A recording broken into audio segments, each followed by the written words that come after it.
a Palma. Nosotros nos vamos 9:20 de la mañana para escuchar al señor Jorge Giordano en vivo desde Washington, 7:20 ahí, con el señor Juan Pablo Romero. Sí, Martín, estamos con el director de selecciones, Jorge Giordano, que bueno, amablemente accedió a esta entrevista, levantándose más temprano de lo que debería, así que Jorge, muchas gracias por tu tiempo. Y bueno, y comentanos para empezar, ¿qué actividades tenés planificadas hoy en relación a lo que tiene que ver con la previa del sorteo del Mundial? Buen día para todos, incluso para los compañeros que están en Uruguay. Bueno, nosotros hoy tenemos, a partir del mediodía, tenemos dos actividades concretas. Una es los campamentos y la otra actividad corresponde a todo el diagrama de lo que puede ser, como lo llaman acá, los amigos de las selecciones, ¿no? Es una actividad donde FIFA da pautas de qué pueden hacer las personas que acompañan la delegación. En relación a estas reuniones, Jorge, vos ya venís haciendo un trabajo desde hace tiempo con los posibles lugares de concentración. Sé que quizás es un poco engorroso de explicar, pero brevemente, ¿qué consideraciones tiene Uruguay y qué trabajo has venido haciendo pensando en lo que tiene que ver con la planificación? Porque en realidad ya a partir del sábado vamos a conocer exactamente en qué ciudades y en qué horarios vamos a jugar. Bien, bueno, como decís, el sistema de elección o no elección, porque en definitiva te lo otorga FIFA el lugar. Nosotros hemos elegido 17 lugares, 18 tal vez con uno que estamos examinando, que son 7 en la zona este, 6 en el oeste y 6 en el centro. De acuerdo a la zona, hasta el 9 de enero tenés tiempo de presentar los lugares elegidos y ahí entras en un sistema hasta de ranking FIFA para la elección. Preferentemente nosotros buscamos campos de entrenamiento que tengan el alojamiento ya en el campo. Solamente hay 2, va a ser difícil conseguirlos, y lo otro que buscamos es un buen lugar de entrenamiento, que por lo general nosotros elegimos los clubes profesionales y se empareja con un hotel que está más o menos de promedio entre 15 y 20 minutos del lugar de entrenamiento. ¿Qué preferencia tiene el director de selecciones en relación al sorteo? ¿De rivales, de zonas, de países? ¿Qué te gustaría que le tocara a Uruguay? Bueno, eso, digo, todos tenemos opiniones distintas, hacemos nuestras conclusiones. A mí lo que me gustaría para Uruguay es jugar en condiciones normales. Por lo menos mi percepción, y no tiene ninguna base, es que nosotros sufrimos mucho el calor y la zona este va a ser una zona, como fue en el Mundial de Clubes, complicada por ese tema. Y bueno, y después es un tema de sorteo y hay que afrontar lo que toque el sorteo, hay que afrontarlo. La mayoría de los entrenadores de las selecciones van a estar presentes acá. De hecho, hay un foro de entrenadores. ¿Por qué Marcelo Bielsa decidió no estar presente en Washington? Bueno, no es la única actividad del foro. Hay muchísimas actividades más, que algunas son obligatorias y no viniendo no son obligatorias. Y se decidió decidió Bielsa que era más productivo hacer algunas tareas que tiene pendiente en Uruguay y en el complejo que estar acá. En ese sentido, vos le aconsejaste quizás la posibilidad de que pueda venir. A ver, Jorge, la mayoría de los técnicos vienen y seguramente hay aspectos que es interesante y que se manejan acá, que tiene que ver con el foro de entrenadores y otras actividades que las estás señalando. ¿Vos hablaste con él de la importancia que tenía venir acá, o ustedes quizás consideraron de que el hecho de quedarse Bielsa en Uruguay era más beneficioso que viajar y estar acá? No, son decisiones del entrenador. Si bien el foro es importante, pero prácticamente está todo definido. No hay mucho que se pueda hacer, sino que entre los entrenadores plantearán alguna idea. Sobre todo lo que está más arriba de la mesa es mínimo 23, máximo 26, pero tiene una excepción, ¿no? Que no es como Qatar. Si traes 26, solo al banco van 23. Eso es lo que está dispuesto hoy. Seguramente salga la sugerencia de que vayan los 26 al banco. Esa es mi percepción. Y bueno, ahí la FIFA tomará la decisión. ¿Qué otro tipo de actividades, por ejemplo, involucran al entrenador quedándose en Uruguay? Recién, bueno, nos señalabas de que, por ejemplo, tiene una reunión importante con lo que tiene que ver con las obras del complejo, pero se queda para qué. ¿Qué otro tipo de actividades hay para realizar en Montevideo? Hay muchísimas actividades, hay partidos, ya se empezó con la visualización de todos los adversarios del Mundial, el staff está todo instalado en el complejo trabajando y bueno, son actividades que hay que cumplirlas también y que las dirige él. Está confirmado lo que tú señalabas recién de que hay un mínimo para la lista final de 23 jugadores convocados, un máximo de 26. ¿Pensás que puede haber alguna otra modificación en relación a los detalles del plantel? No creo. No creo porque nosotros, como te dijimos, hemos ido avanzando previamente, hay muchos seminarios y no ha surgido nada, a no ser el tema del horario de los partidos, que tampoco se puede hacer mucho porque todos sabemos que lo fijan con horario central de Europa y Europa con el este tiene 7 horas de diferencia, entonces los partidos van a ser en horas tempranas de la tarde. Sí, también hay muchas cosas, a diferencia de otros sorteos, hay muchas cosas que ya están predeterminadas, incluso, bueno, sedes del debut de Uruguay y ese tipo de consideraciones. ¿En qué estadio te gustaría debutar? ¿En qué lugar te gustaría ir? Son todos hermosos los estadios, la infraestructura acá es de primer nivel. Lo que me gustaría es en un lugar que los uruguayos tuvieran un acceso fácil y económico para la gente que viene y que está acá. Jorge, tenemos la posibilidad de tener al director de selecciones en vivo y creo que es una ocasión importante como para preguntar y aclarar un poco la situación del nexo entre el entrenador y el plantel, esa figura de un entrenador que se quiso sumar al cuerpo técnico de Bielsa. ¿Qué podés aclarar en base a esa situación y todo lo que se dijo? ¿Es así? ¿Ustedes buscaron la posibilidad de sumar una persona al cuerpo técnico de Bielsa para que actúe de nexo con el plantel? Bueno, primero que de una reunión que yo tuve con el Ejecutivo de 4 horas y después de una que tuvimos conjuntamente con el entrenador de 6 horas, se habla muchísima cosa. Lo que nosotros hicimos fue hacer un plan de cosas que podríamos hacer, porque evidentemente hay que solucionar algunas cosas, pero lo de integrar gente al cuerpo técnico es una inquietud de Bielsa desde que llegó, no es algo que surge ahora. Y hemos ido buscando algunas cosas que no se han podido concretar. Pero no es que para solucionar este problema nosotros tenemos que hacer esto. Siempre estuvo arriba de la mesa y bueno, nosotros seguimos manejando el tema y veremos los pasos que se siguen dando. ¿No está cerrada la puerta entonces a que se pueda sumar en los próximos meses una persona al cuerpo técnico? Bueno, eso es una decisión del entrenador. Como bien saben ustedes, él estudia mucho los pasos a dar, pero no es una condición de que se tiene que sumar ni que no se tiene que sumar. ¿Se le ofreció a Diego Godín esa posibilidad, ese cargo? Se habló con Diego, sí. Se habló con Diego, y bueno, Diego, no era un momento para él lo que se le estaba ofreciendo en definitiva. Entiendo lo que estás respondiendo y lo que estás argumentando en relación a eso, pero para el afuera queda raro quizás de por qué se tiene, para otras de las cosas que estás mencionando, por qué se tendría que sumar a una persona cuando perfectamente, o quizás lo mejor sería que se hablen las cosas de frente entre los involucrados, es decir, si hay una diferencia entre dos personas, que la pueda hablar el entrenador con el jugador. Tú sos entrenador también, sos un entrenador que se ha caracterizado también por ser muy honesto y muy frontal en ese tipo de situaciones y por tener justamente un buen manejo de grupo.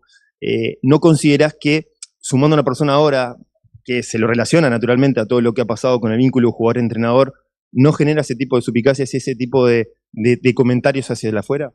Bueno, es lo que yo seguí la argumentación de la pregunta. Es lo que te contesté. Acá no hay una regla que se tiene que sumar. Y también lo vinculo con que este tema Bielsa lo venía manejando muchísimo antes, te diría prácticamente de la llegada a Uruguay. No se ha podido concretar, no es una cosa que vayamos a concretar ni que no vayamos a concretar, pero no es específicamente la solución al problema. ¿En algún momento se pensó que la persona que se sume al cuerpo técnico sea una persona proyectándola para ser el sucesor de Bielsa en el futuro? También son conversaciones,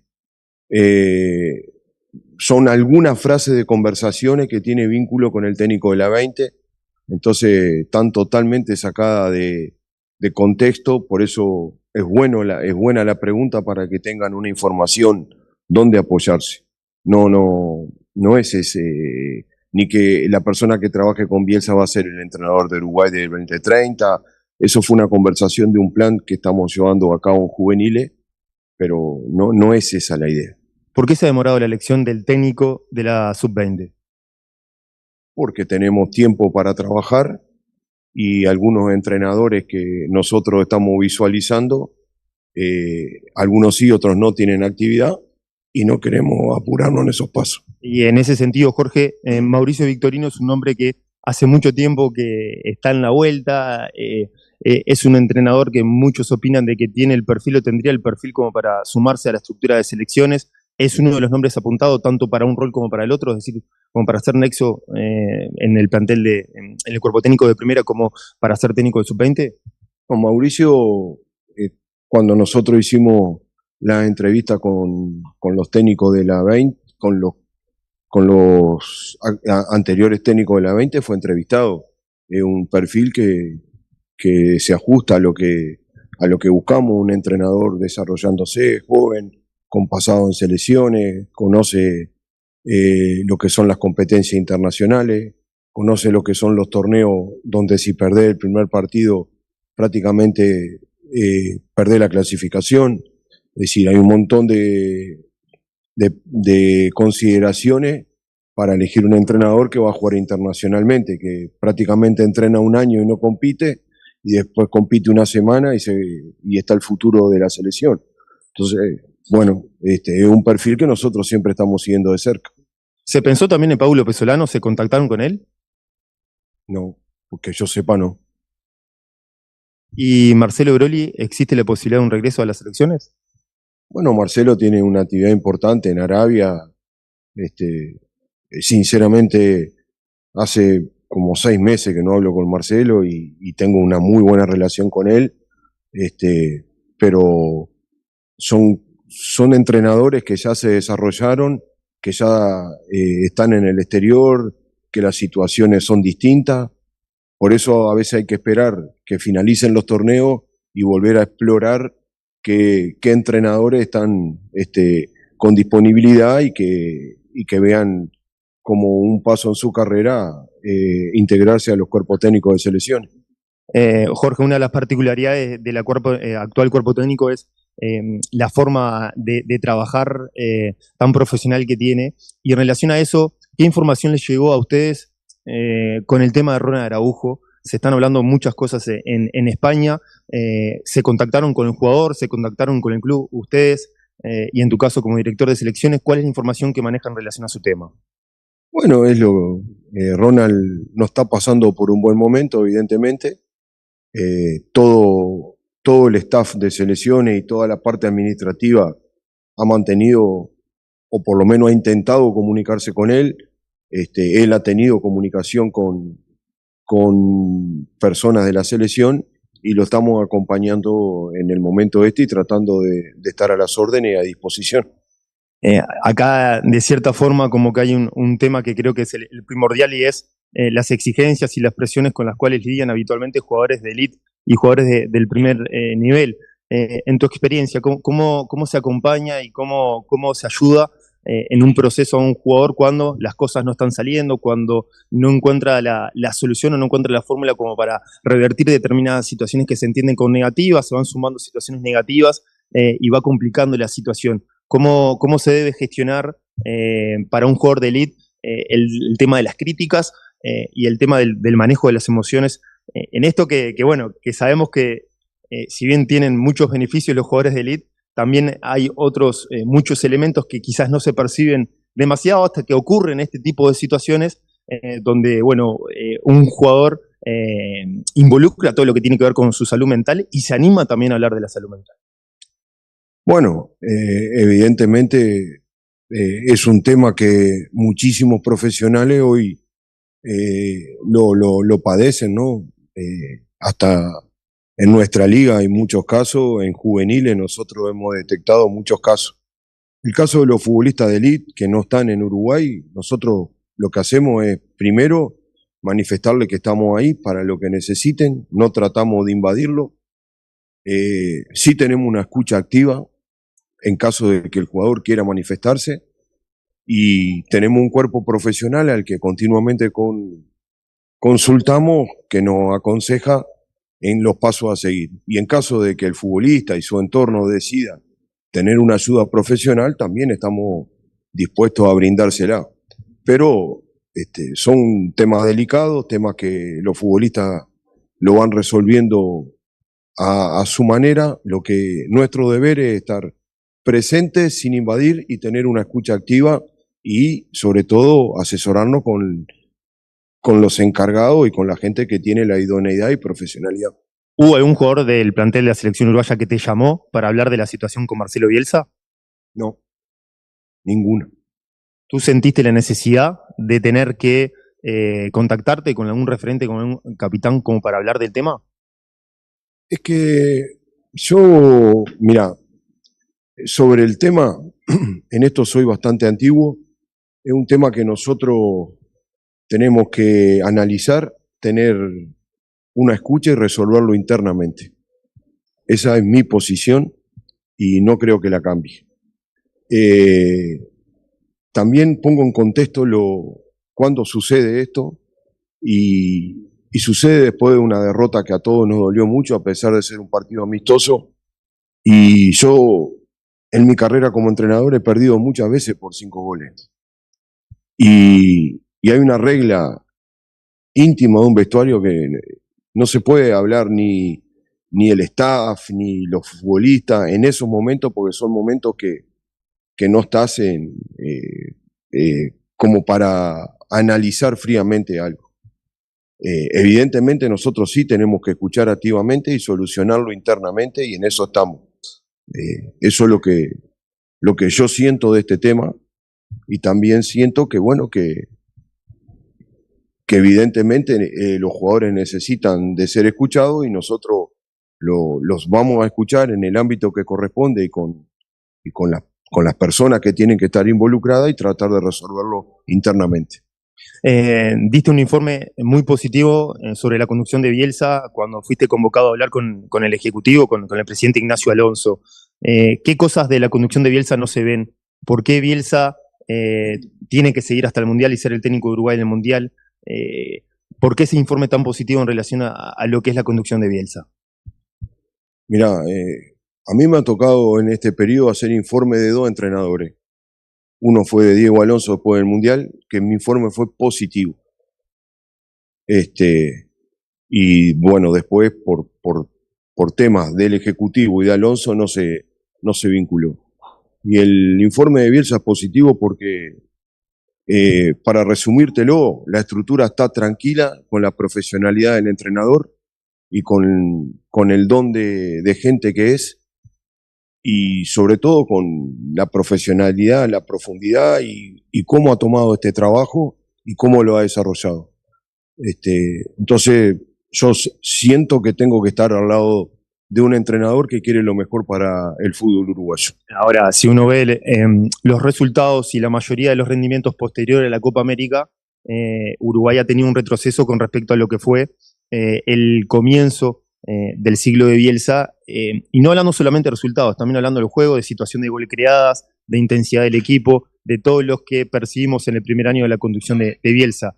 Entiendo lo que vas, entiendo la forma de trabajar profesional de Bielsa, pero también qué explicaciones le encuentran ustedes, vos como director de selecciones, él como entrenador, y qué soluciones busca para mejorar las falencias que está teniendo la selección, teniendo en cuenta que, y esto es muy personal, en mi creer, creo que la selección va con una flecha hacia abajo en cuanto a lo que es rendimiento.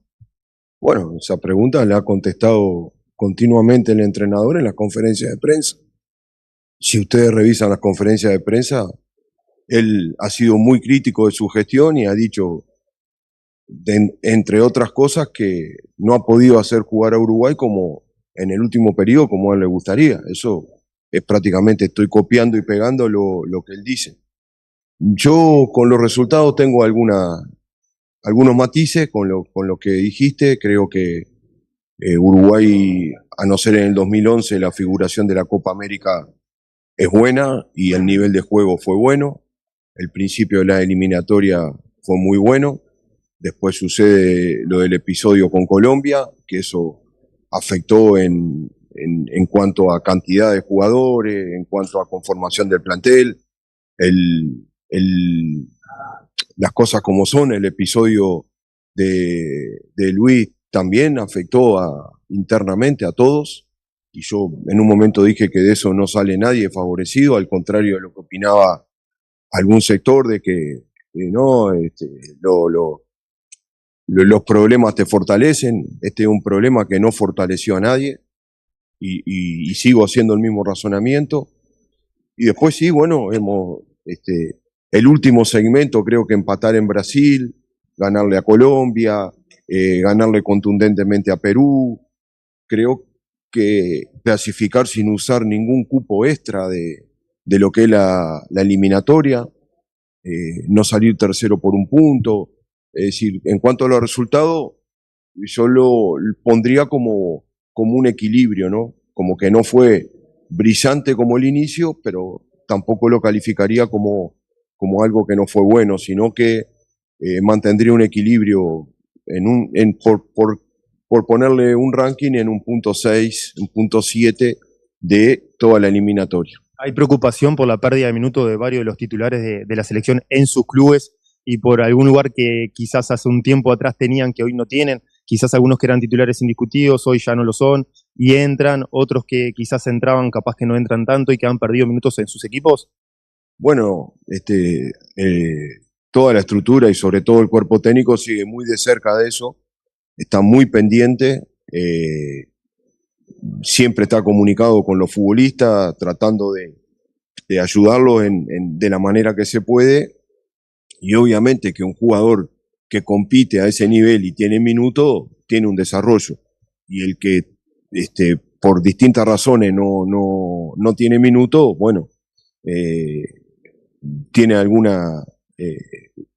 se perjudica de alguna manera, ¿no?